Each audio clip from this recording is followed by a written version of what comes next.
I really respect that group that's on the other sideline. As I said earlier in the week, Coach Monken is somebody that I've competed against for a lot of years now, and he's as good as there is at what they do, and his team plays really hard, and there was no question when we came in here, we knew it was going to be a 60-minute battle. We have tremendous respect for what they do on the field, and even more respect for what they do when they're not on the field. So my compliments for sure to West Point and to the Army football team. I'm really proud of this team.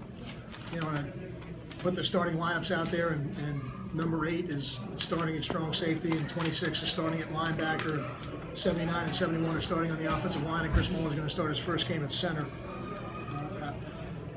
I'm really proud of the unselfish nature of the players on this team, and I thought they performed really well. And I probably couldn't have enough good things to say about Josh Hicks, who goes from being the MVP of our bowl game last year as a tailback, and somebody who is a tremendous player at running back, and tells me that he'll play anywhere on the team if he can help the football team win. So I will always appreciate that. We had 4 different players who had to leave the game for injury and were able to come back. That doesn't happen without toughness. So I'm proud of this football team. It was a good win for us. Questions? How did that go about with Josh? He came to you earlier in the weekend. It's something Josh and I spoke about earlier in the year. I didn't think the timing was right, and then I approached it with him as we were getting ready for this game and kind of looking at who would be available. It's tough to play in this game on defense if you don't practice. So guys that are a little bit banged up, a little bit dinged up, and don't get to see it. And again, the way we do it in practice, it's still not going to be the speed you're going to see in the game, but if you don't at least have that, it's just really hard. And you just talk about the way he played there, obviously the big interception at the end. Yeah, fumble recovery, big interception. I think he had 6 tackles, it says on here, and I thought he did an excellent job. Is that a temporary move, Kyle, or do you expect him to move back to running back? We didn't see it as a long-term move, but we got to evaluate the health of the team because we've got a couple more guys banged up after this one.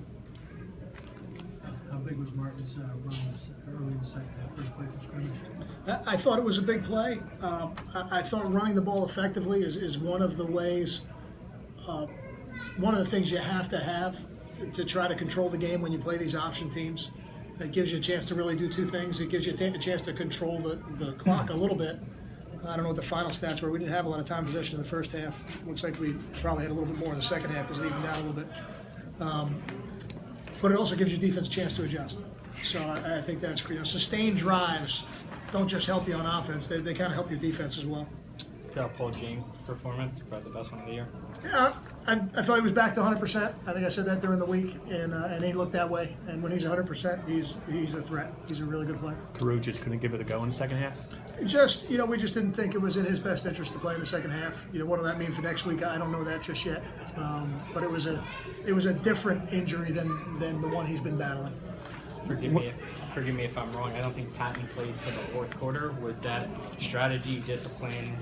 No, it was. He wasn't. He didn't practice much this week, so we weren't going to use him. He was kind of an emergency guy if we needed him, and we felt like we needed him. What did you see from Hicks that made you say he could be the guy who could play in the secondary? Well, I've seen him in high school, and even talking to his high school coach, Dave Marino, when we were recruiting him, there were a lot of people who thought he was probably a better corner than a running back. Now, I never believed that. I always thought he was a special running back, and I still do. But I thought he would have the skill set, and he's explosive. He can run. He's a physical football player. He's got good ball skills, which showed up in the end zone. That's a huge play in the game, and I think all those things give you a chance to play a lot of positions. Kyle, obviously, was it connected to the Anthony Chalky suspension? Did you move Josh before or after you knew Anthony was going to be suspended? We moved him at the beginning of the week, and we knew about that situation at the beginning of the week.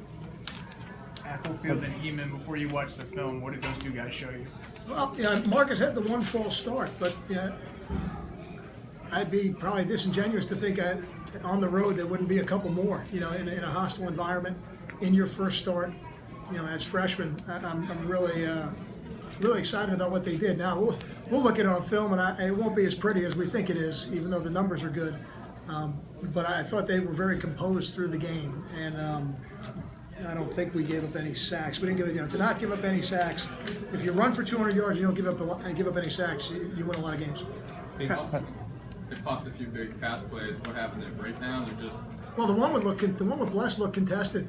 It looked like he was right there, and it was contested, and the kid made a nice play, jumped over him, and then went down the sideline on us. Even the one with Q, he wasn't quite as contested as Bless. That was more of a play action pass. It's the dilemma of playing the option. Everybody's running to the dive, the quarterback in the pitch, and you got to be on your keys all the time, or they're going to run by you, and they did. Two more questions. How, in your opinion, would back-to-back wins change the overall feel of this season if you ended with a win in Maryland as well? I think winning helps everything. Winning always helps. There's no question. For us, we take it 1 week at a time, and now we've got one more one-game season, and we'll do everything we can to be 1-0. And at the end of it, we'll look at it and see where that puts us. I hear a lot of things about 5 and 7 teams in bowl games, but I know there's a lot of games that have to be played, so I'm really not focused on that right now. Coach, how critical was that interception by Mixon? Oh, really critical. You're talking about a 2-possession game or a 1-possession game. And, one of the things in the second half I thought that really helped us was they only had 3 possessions in the second half. So you get the interception and then you go on an 11-play drive to end the game. The combination of those two things become big. But if you don't get the interception, you probably, if they score a touchdown, now you're dealing with an onside kick and you got a lot of other outcomes that you could be looking at. Haas gave me the okay. Laviano, game managing, stats aren't flashy, but his performance, Laviano? I think the performance reminded me a lot of Gary's in the Navy game last year. Very, very similar. And, the running backs averaged 6.4 and 5.8 a carry. So, there were a lot of handoffs today, and when he needed to make some throws, he made them, and I think we could do a better job catching it, too. Thanks. Thank you.